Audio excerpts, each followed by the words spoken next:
इन दिनों ये किताब अपनी कीमत की वजह से चर्चा में। 15 करोड़ रुपए की ये किताब पटना के गांधी मैदान पुस्तक मेले में मौजूद है। इस किताब का नाम है मैं और इसे रत्नेश्वर ने लिखी। रत्नेश्वर से जब इस किताब की खासियत पूछी गई तो उन्होंने इसे ग्रंथ बताते हुए कहा कि ये ज्ञान की परम अवस्था का आविष्कार है। ये ग्रंथ जो है ये संसार का पहला ग्रंथ है जो ये बताने जा रहा है कि ज्ञान की वो परम अवस्था क्या है जब हम किसी के लिए ये कहते हैं कि उन्हें ज्ञान प्राप्त हो गया है। क्या खास है इस किताब में, क्या कहिएगा इस किताब में? ग्रंथ उदय है ये, और मैंने बताया अभी कि इस ग्रंथ में ज्ञान की परम अवस्था का आविष्कार है। ये मूल बात है। मतलब ज्ञान की परम अवस्था, इसका अर्थ ये हुआ कि जैसे आप किसी भी जीव के लिए, जीवन के लिए या ईश्वर के लिए, भगवान के लिए, जैसे मान लीजिए बुद्ध के लिए, आप ये जब सुनते हैं कि उनको ज्ञान प्राप्त हो गया था तो वह कौन सी अवस्था थी जिसके बाद ये कहा जाने लगा कि उनको ज्ञान प्राप्त हो गया। उस अवस्था के बारे में ये पहला ग्रंथ है संसार का जिसमें बताया गया है कि वह ज्ञान की परम अवस्था क्या है। अच्छा, आपने इस किताब का कॉस्ट जो है 15 करोड़ रखा है, काफ़ी कॉस्टली है। आखिर आपने क्या सोच करके इसकी कॉस्ट को इतना हाई रखा है? बहुत अच्छा सवाल आपका। ये जिस तरह से मेरा दर्शन है और मैंने ब्रह्म की पूरी यात्रा की, उसी में मुझे इसकी कीमत भी मिली और उसी में मुझे ये मतलब उतर आया मेरे ऊपर कि इस ग्रंथ की कीमत 15 करोड़ रुपए रखी। हेलो दोस्तों, इस वीडियो में हम रत्नेश्वर कुमार सिंह की पुस्तक मैं, जिसे लेखक एक पुस्तक न कहकर ग्रंथ कहना पसंद करते हैं, हाल ही में अपनी अविश्वसनीय कीमत और दावों के कारण वैश्विक स्तर पर चर्चा का विषय बनी है। यहाँ इस पुस्तक का विस्तृत परिचय और सारांश दिया गया है। पुस्तक का परिचय। तारांकन अनोखी कीमत। इस पुस्तक की कीमत 15 करोड़ रुपए तय की गई है, जो इसे दुनिया की सबसे महंगी किताबों में से एक बनाती है। तारांकन सीमित प्रतियां। लेखक के अनुसार पूरी दुनिया में इसकी केवल 3 प्रतियां ही बिक्री के लिए उपलब्ध हैं। तारांकन लेखन का समय। रत्नेश्वर जी का दावा है कि उन्होंने ये 408 पन्नों का ग्रंथ 6-7 सितंबर 2006 की रात को ब्रह्म मुहूर्त में मात्र 3 घंटे 24 मिनट में लिखा था। तारांकन दिव्य प्रेरणा। लेखक का कहना है कि यह कीमत उन्होंने खुद तय नहीं की, बल्कि ध्यान मेडिटेशन के दौरान उन्हें ये ईश्वरीय निर्देश प्राप्त हुआ। विस्तृत सारांश में थीम्स। ये पुस्तक साधारण साहित्य न होकर एक आध्यात्मिक और दार्शनिक यात्रा है। इसका मुख्य उद्देश्य मनुष्य को स्वर्ग सेल्फ की पहचान कराना है। रत्नेश्वर कुमार सिंह की पुस्तक मैं, जिसे वे ग्रंथ कहते हैं, को और गहराई से समझना आवश्यक है। ये पुस्तक केवल पन्नों का संग्रह नहीं, बल्कि एक दार्शनिक और आध्यात्मिक मैनिफेस्टो है। नीचे इसके गहन विषयों का विस्तृत विश्लेषण दिया गया है। 1. मैं की खोज, द क्वेस्ट फॉर सेल्फ। इस पुस्तक का केंद्रीय विषय है अहंकार से परे आत्मा की पहचान। लेखक के अनुसार हम जिसे मैं समझते हैं, हमारा नाम, शरीर, पद, वह नश्वर है। वास्तविक मैं वह है जो सर्वव्यापी है। पुस्तक सिखाती है कि कैसे एक व्यक्ति अपनी शारीरिक सीमाओं को तोड़कर ब्रह्मांडीय चेतना, कॉस्मिक कॉन्शियसनेस से जुड़ सकता है। 2. 43 अध्यायों का आध्यात्मिक विज्ञान। पुस्तक के 43 अध्यायों को एक सीढ़ी की तरह डिजाइन किया गया है। तारांकन प्रारंभिक चरण। इसमें सांसारिक मोह, माया और मानसिक विकारों, काम, क्रोध, लोभ, मोह से मुक्ति के तरीके बताए गए हैं। तारांकन मध्य चरण। यहाँ ध्यान, मेडिटेशन की उन गुप्त विधियों का वर्णन है जिनसे मन को स्थिर किया जा सकता है। तारांकन अंतिम चरण। ये भाग कैवल्य या पूर्ण ज्ञान की स्थिति का वर्णन करता है, जहाँ मनुष्य और ईश्वर के बीच का अंतर समाप्त हो जाता है। 3. ब्रह्मलोक और रासलीला का अनुभव। लेखक ने पुस्तक में दावा किया है कि उन्होंने ध्यान की चरम अवस्था में ब्रह्मलोक का अनुभव किया। तारांकन दिव्य अनुभूति। पुस्तक में उस अलौकिक दृश्य का वर्णन है जहां आत्माएं परमात्मा के साथ रास नृत्य करती हैं। ये किसी पौराणिक कथा जैसा नहीं, बल्कि एक आध्यात्मिक ऊर्जा के खेल के रूप में वर्णित है।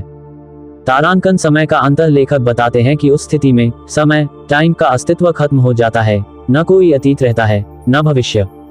4. 19 कलाओं का रहस्य। सामान्यतः हिंदू दर्शन में भगवान कृष्ण को 16 कलाओं का स्वामी माना जाता है। रत्नेश्वर जी ने इस पुस्तक में 19 कलाओं की चर्चा की है।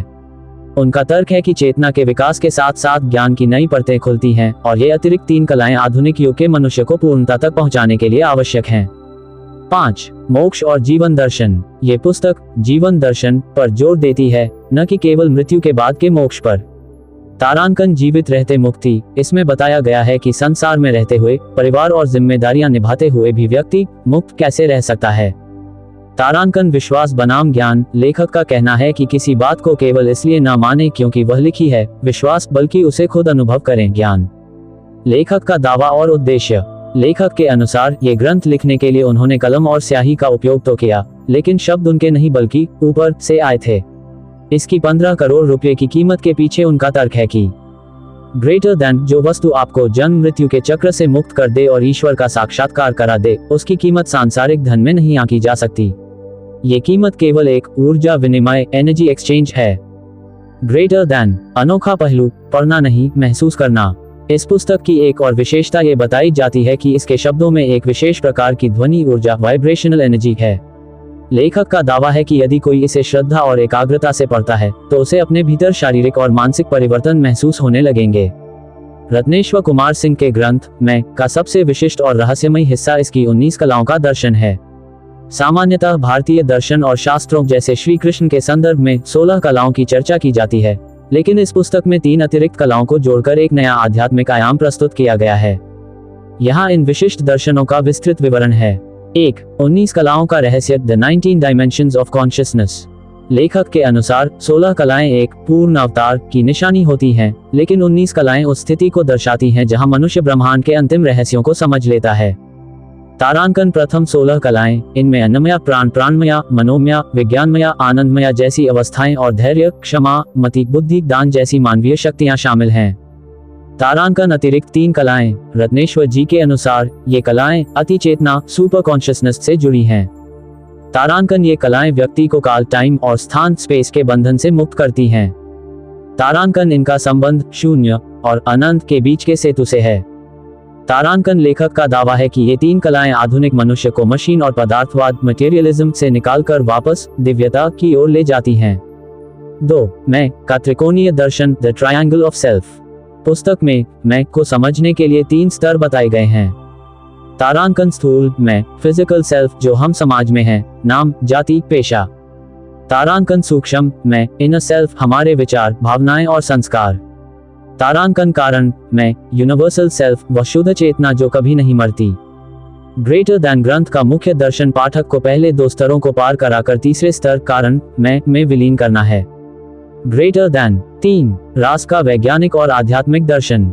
अक्सर रास को केवल प्रेम या नृत्य समझा जाता है, लेकिन रत्नेश्वर की पुस्तक में इसे एक ब्रह्मांडीय कंपन, कॉस्मिक वाइब्रेशन के रूप में समझाया गया है। तारांकन इसमें राधा और कृष्ण को व्यक्ति और परमात्मा नहीं, बल्कि धारा, एनर्जी फ्लो और आकर्षण, ग्रेविटी सेंटर के रूप में देखा गया है। तारांकन पुस्तक के अनुसार जब आपकी ऊर्जा एनर्जी वापस अपने केंद्र सोल की ओर बहने लगती है तो जीवन में रास घटित होता है। 4. स्थितप्रज्ञ और आधुनिक जीवन। ग्रंथ का एक बड़ा हिस्सा गीता के स्थितप्रज्ञ इक्वानिमिटी दर्शन की आधुनिक व्याख्या करता है। तारांकन तटस्थता, सफलता और विफलता में समान रहना। तारांकन साक्षी भाव, ऑब्जर्वर मोड, जीवन की घटनाओं को एक फिल्म की तरह देखना, न कि उनमें डूबकर दुखी होना। तारांकन लेखक का तर्क है कि 15 करोड़ की यह पुस्तक खरीदने वाला व्यक्ति वास्तव में कीमत नहीं चुका रहा, बल्कि अपनी सांसारिक आसक्ति, अटैचमेंट का त्याग कर रहा है। 5. समय का सिद्धांत, थियरी ऑफ टाइम। पुस्तक में एक क्रांतिकारी विचार दिया गया है कि समय केवल एक मानसिक भ्रम है। तारांकन लेखक का दर्शन कहता है कि भूतकाल केवल स्मृति है और भविष्य केवल कल्पना। तारांकन जो व्यक्ति अभी द प्रेजेंट मोमेंट में पूरी तरह ठहर जाता है, वही मैं परमात्मा का साक्षात्कार कर सकता है। निष्कर्ष, ये दर्शन किसके लिए है? रत्नेश्वर जी का दर्शन उन लोगों के लिए है जो तारांकन धर्म की रूढ़ियों से ऊपर उठकर विज्ञान और अध्यात्म का मिलन देखना चाहते हैं। तारांकन मानसिक तनाव और अवसाद, डिप्रेशन से मुक्त होकर स्थायी शांति चाहते हैं। तारांकन ब्रह्मांड के उन रहस्यों को जानना चाहते हैं जो सामान्य तर्क शक्ति से परे हैं। यदि हमारी मेहनत पसंद आए तो वीडियो को लाइक करें और चैनल को सब्सक्राइब करें। धन्यवाद।